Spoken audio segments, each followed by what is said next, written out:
Tuhan adalah gembalaku, takkan kekurangan aku. Dia membaringkan aku di padang berumput hijau. Saudara-saudari yang terkasih di dalam Kristus, selamat pagi.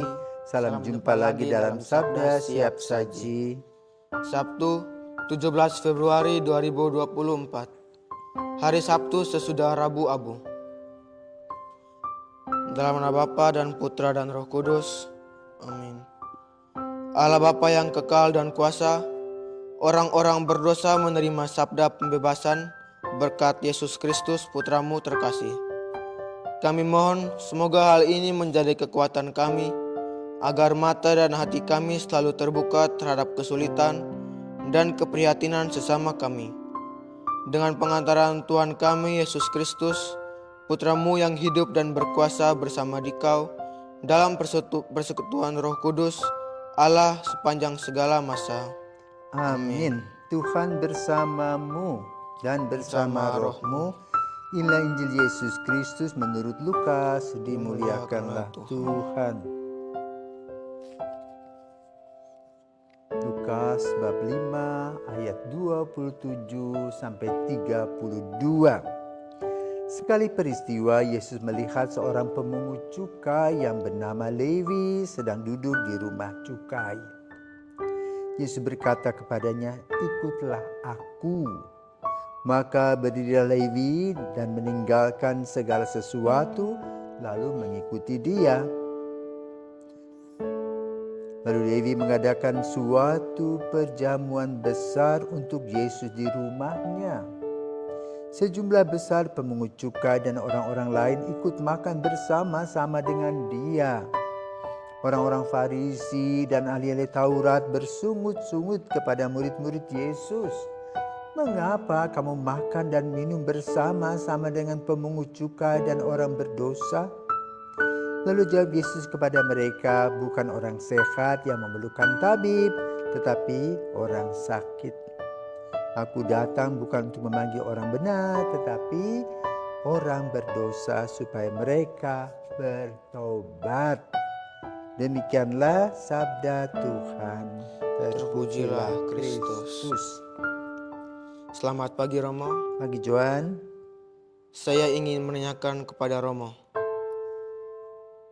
mengapa orang-orang Farisi bertanya kepada Yesus, mengapa Yesus makan dan minum bersama dengan pemungut cukai dan orang-orang berdosa? Selamat pagi para pirsawan dan Joan. Hari ini kita diajak untuk membuka pikiran kita. Yang boleh katakan apa? Sumpek.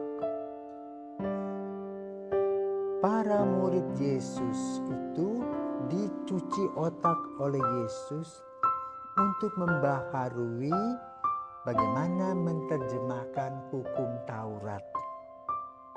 Tidak hanya ikut yang tertulis, tetapi harus bisa membuat implikasi.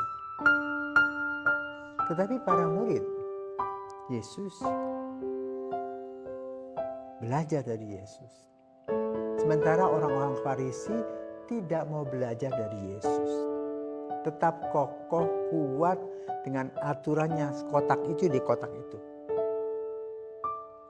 Perlu ketahui, para pemungut cukai, ya, kemudian para wanita pelacur, ya, orang kusta, adalah sampah masyarakat. Karena menurut mereka itu, perbuatan mereka itu merusak tatanan sosial, rohani, letah namanya. Maka mereka tidak diizinkan mendapatkan tempat yang baik. Tetapi Yesus beda dengan cara pandang melihatnya. Dia melihat secara pribadi, bukan dari pekerjaannya. Seorang pribadi yang dia lihat dalam diri Levi adalah orang yang tulus, yang mengerjakan pekerjaannya dengan baik, namun dia berada di tempat yang boleh katakan riskan untuk korupsi. Karena godaan dari hari ke hari bisa menjerumuskan orang. Maka dia ditarik keluar. Sebagai orang yang baik dalam tanda petik tadi, maka kemudian dia mengadakan upacara perpisahan dengan teman-temannya. Apa yang dibuat? Ya makan bersama. Dan Yesus datang. Maka itulah yang dipersoalkan. Orang tidak melihat bagaimana Yesus menarik orang agar orang ini tumbuh dan berkembang menjadi orang yang baik, menjadi orang yang berdaya pikat dan berdaya guna. Maka Yesus mengatakan dengan tegas, seorang dokter tidak mencari orang sehat, tetapi orang sakit. 1-0 untuk mereka. Sama seperti Paus pada saat ini ya. Kita dengar apa yang disampaikan Paus ketika kita memasuki masa puasa. Kadang-kadang ada juga orang-orang yang seperti itu. Gak boleh begini, gak boleh begitu karena puasa. Gak boleh begini, gak boleh begitu. Pokoknya diatur. Jadi melihat kekurangan-kekurangan orang lain yang tidak merefleksikan diri. Padahalnya puasa Katolik adalah puasa merefleksikan diri, mereparasi diri sendiri secara rohani melalui peristiwa-peristiwa jasmani seperti misalnya mengurangi makan.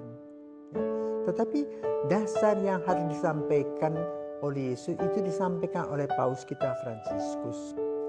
Begini ceritanya. Makanlah apapun yang kamu mau untuk Paskah.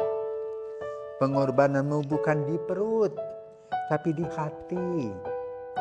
Ada yang menahan diri untuk tidak makan daging, tapi tidak berbicara dengan saudara atau familinya. Tidak mengunjungi orang tuanya, atau tidak peduli dengan kehidupan mereka. Tidak berbagi makanan dengan orang yang membutuhkan. Melarang anak menemui ayahnya. Melarang kakek dan nenek menemui cucunya. Mengkritik kehidupan orang lain. Memukuli istri dan lain-lain. Daging panggang atau sop daging yang enak tidak akan membuatmu jadi orang jahat. Seperti filet ikan tidak akan membuatmu jadi orang suci. Lebih baik usahakan memiliki hubungan yang lebih dalam dengan Tuhan melalui perlakuan yang lebih baik terhadap orang lain. Mari kita tidak terlalu sombong dan lebih rendah hati. Nah, inilah yang dilakukan oleh Yesus. Mengambil Levi agar tidak terjun bebas, tetapi dia akan dibina, bukan dibinasakan. Sama seperti kita memasuki masa puasa, kita seperti seorang Levi yang dipanggil oleh Yesus, dicabut dari lingkungan yang kurang menguntungkan atau membahayakan kehidupan rohaninya. Dengan cara apa? Diberikan waktu selama 40 hari mengolah diri, mengolah iman, harapan dan kasih. Itulah panggilan kita. Maka kita perlu bersyukur kepada Yesus yang sudah membawa kita, mengambil kita dari lingkungan yang kurang sedap tadi. Selamat memasuki masa Prapaskah. Tuhan senantiasa memberkati kita. Amin.